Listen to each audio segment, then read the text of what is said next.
కోకిలా ఓ కోకిల నీవెంత పాడినా నీ పాటను నీ పాటును గుర్తించదు ఈ విశ్వవిద్యాలయం.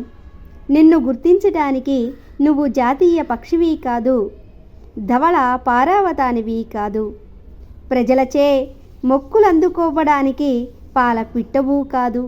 అందుకే ఈ పట్నంలో ఎందుకే రా పోదాం మా పల్లెకు, అక్కడ పచ్చని చెట్టే నీకు కట్టని వేదిక,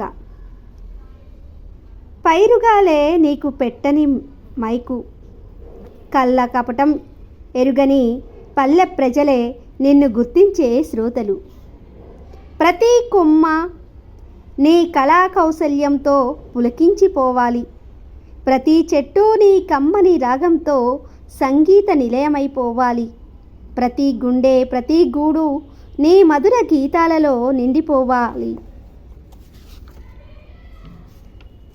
అంటూ కనువర్తి రామచంద్రాచార్యులు ఎంతో అద్భుతంగా ఈ యొక్క కోకిల ఓ కోకిల అనేటటువంటి గేయ కవితని రాయడం జరిగింది. ఇందులో పల్లె ప్రాంతాల్లో ప్రతి ఒక్కరికి కలిగేటటువంటి లభించేటటువంటి ప్రాధాన్యము మనకి ఇక్కడ కనిపిస్తుంది.